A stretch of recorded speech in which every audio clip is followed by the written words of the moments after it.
What's good, YouTube? In this video, we're going to talk about how to get noticed by your crush. Before I start, if you need coaching, go to my website. The link is down below. Coaching starts at just $40 on my website, so it's not going to break the bank. So if you need help, get help. Nothing changes unless you do. Now to this topic. I meet a lot of women who don't like most of the men they encounter. In fact, studies show women might only like up to about 5% of the men they meet. So, there are not a lot of prospects, viable prospects for women, even the ones who are single, looking to mingle, itching to mingle, desperate to mingle. There's still not a lot of men that they find desirable. Because of this, it's very difficult for women to date. It's more difficult for them on that front than men because men are attracted to up to about 50% of the women that they might encounter or see even online. With that said, one of the last videos I did was about attracting the type of man that you actually want to approach you instead of just being approached by some random guy you're not even attracted to. But there's layers to this, right? Sometimes you're not in a position where you're just meeting a guy in passing and you have to make the most of it. Some of you actually see this guy every day. You might be at work, you might be at school, you might be in a social group or club. You haven't been able to make any progress because you've been too nervous. You haven't really made an impression. You haven't worked together, you haven't communicated, you haven't spoken or rubbed shoulders, but you're around each other. If you develop a crush on some guy that you see on a regular enough basis, getting noticed and taking advantage of that opportunity can be a lot easier than you think. This is going to be a video series about 3 ways to produce attraction with your crush. 3 things that you can do to get noticed by your crush or the person that you're starting to take a liking to on your job or at school or in your social group or in your neighborhood or wherever to put yourself on the front of his mind. Curiosity killed the cat. It also builds crushes, right? What we don't know about a person, what we need to figure out about them, the mental energy that we take trying to understand someone's actions, someone's goals, someone's ambitions, why they did a thing, why they said a thing, that takes energy. That energy turns into interest.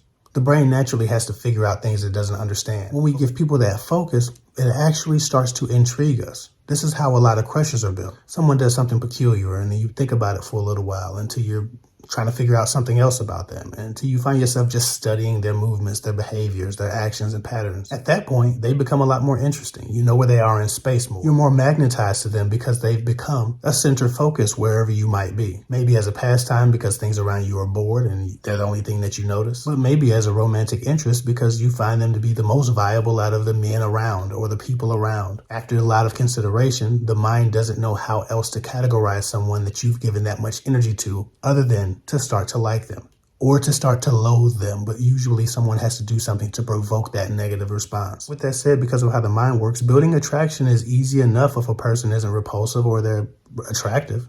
As women, you can use this to your same advantage. How many times has a guy confused you or did something that you didn't understand and you thought about it and you tried to figure it out and pretty soon he did something else and pretty soon you were thinking about them again until you started to like them, until you started to form a crush. This happens with men too. This is just human psychology. The things we focus on become bigger. Just like when you put a magnifying glass on something. When you put a mental magnifying glass on a person, they become bigger. They become more important. Your brain tells you, okay, they're clearly important. We're giving a lot of thought to them. Let's figure this out. Let's solve this problem. Let's solve this riddle, this puzzle. Men are no different. So again, you can stand out to men by doing these 3 things. The first of which being this, complimenting him. Okay, a lot of people don't like to compliment. They feel like it gives up their position. It's like a confession, right?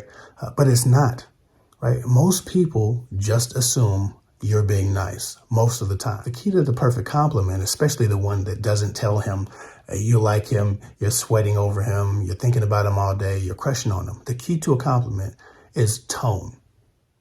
You want to compliment him in a very neutral and passive tone, not blushy, not flirty, not smiling and over the top, not too happy to be there, not overzealously eager to make him smile. Compliment him in a neutral but professional, observational, almost scientific tone. When people go wrong with complimenting is they generally blush. They're generally complimenting with the same emotion that they hope to receive from that person. They transfer that nervous energy, and that nervous energy is what gives them up. The difference between, I really like your shoes, and, oh, those are nice. Where'd you get those? Makes a world of difference. So let's say there was a group discussion today and you want to come back later and compliment that person's intellect. The wrong way to do that is to make it look rehearsed and be too eager to give them the compliment, right?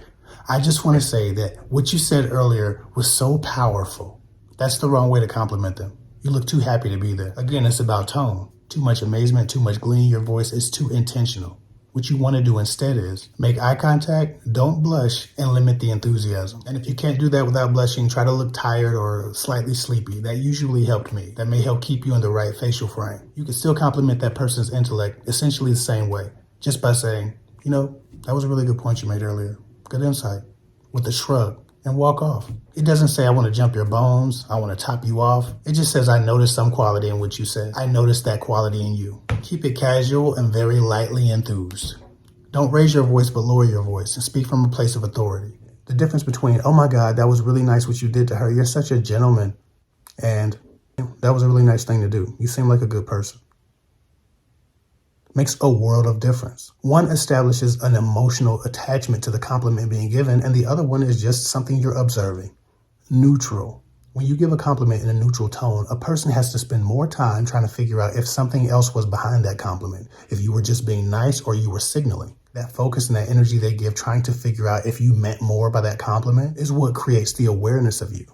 This goes for if you're telling a man his cologne is nice, or if you're complimenting a clothing article, if you're complimenting something about his personality, something he's done.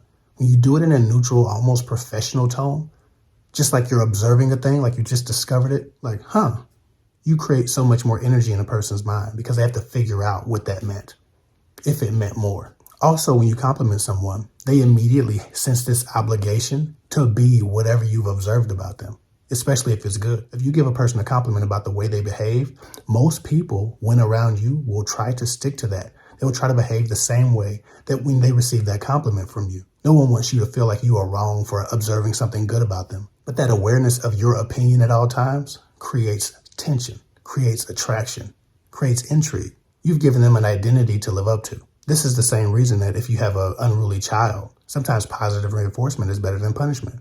You catch on to the one great thing that child does and you compliment them over and over about that, it becomes their identity. They have to do that because that's what you expect from them. It makes them feel good to be noticed for doing something good instead of being yelled at for doing something bad. This will be the first of 3 videos that I do about getting noticed by your crush, making them more aware of where you are in space and more intrigued by you. Awareness and intrigue breed sexual tension, breed romance. Compliments also feed a person's ego.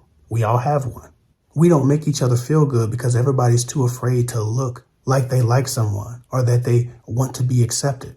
Most people around us are so concerned with the optics that they don't say nice things to people. They don't go out of their way. They don't do anything for anyone else's ego. They don't feed anyone's sense of self. No one wants to look desperate. They're afraid of the misunderstanding that may occur if they compliment someone who thinks that they maybe like them or something like that. Because of that, no one really validates each other. It's very rare for a person to just randomly say nice things about people to them. Hell, it's even more rare for people to talk good about someone behind their back. We naturally like and want to be around people who make us feel good about ourselves, who validate us and notice our best qualities. As quiet as it's kept, one of the biggest misunderstandings that women have about men is that they even receive a lot of compliments from women. A lot of women actually believe that men and women are having a similar experience when it comes to compliments because by the time a young woman starts to fill out, she's been complimented by every pervert around. And once she, escapes adolescence and grows into adulthood, men are constantly telling her how beautiful she is, how attractive she is. They're always coming on to her. They're approaching her. They're on her internet. They're in their inbox. Women get so used to compliments that they forget how powerful they are because they lose power and time over women. Because most men compliment for sex or they compliment for some gratification that they want. So while compliments from random men aren't sometimes as powerful to women who are used to compliments, they usually assume that men have experienced the same thing. And we have a very different relationship with compliments than women do. We receive 1/10, maybe even less of 1/10 of the compliments that women receive throughout their lives. Most men don't ever form some kind of callousness to getting complimented, to being noticed for good things. That's just not the reality for men. So you can always stand out, giving a man his flowers or pointing out something that can be appreciated about him. This is the exact reason why so many people online thirst trap and post their greatest and best news online and flaunt all of their belongings and their accomplishments online. Right? If you look at what men are doing online, most of it is in the hopes of receiving a compliment because we don't have them. And even women who've been complimented since the time they were 12, since the time they start growing boobs, are online thirst trapping. They're twerking, they're dancing, they're taking the best selfie. They're taking 100 selfies just to get that one, just so people go in the comment section and like and comment, hey, you're so beautiful. People have never separated themselves from that dopamine rush, from that hormonal response of validation. That doesn't mean everybody seeks it on the internet. That doesn't mean everybody puts in work to get validation on a regular basis and throws a lot of energy at it. But if you look at social media, likes and comments are nothing but another form of compliment that feed our ego. Most people don't know how to do this in person anymore because we do everything online now. If you can learn to compliment a man in person in a genuine but neutral tone, an observation of something that you really do like about him, or that he's really done well, you will stand out from the crowd immediately because the crowd doesn't compliment. The crowd doesn't communicate those things because the crowd is afraid of the rejection or the assumptions or the optics of saying something nice to someone of the opposite sex. When you do that, immediately a man becomes more aware of you. And depending on what you compliment, you could really put yourself on his mind. Think about it. Even that creepy guy that you don't like, don't want to be around, as soon as he compliments you, you know where he is at all times. You have to keep your eye on him. Even if he's creepy, even if you don't like him, you become more aware of him. Now imagine if he wasn't creepy, if he was handsome, if you actually had a little bit of interest in him and he compliments you or he says something genuine but nice, something you needed to hear. Now every time he's around, you notice him. The same goes for men. We're not a different animal. We're just a different sex. All that to say, a well-placed compliment isn't as ass-kissy as you all think it is. And if you have a crush on a guy, if you want to be noticed by him, if you want him to look for you in the crowd, if you want him to think about you after you're gone, leave an impression by making a well-placed compliment. It goes a long way. Anyway, I hope this helps. Stay tuned for video 2 about how to get your crush to notice you and create interest or attraction. If you need coaching, go to my website. Again, it starts at $40. Follow me at KidFig24 on Instagram. I'll get with y'all later.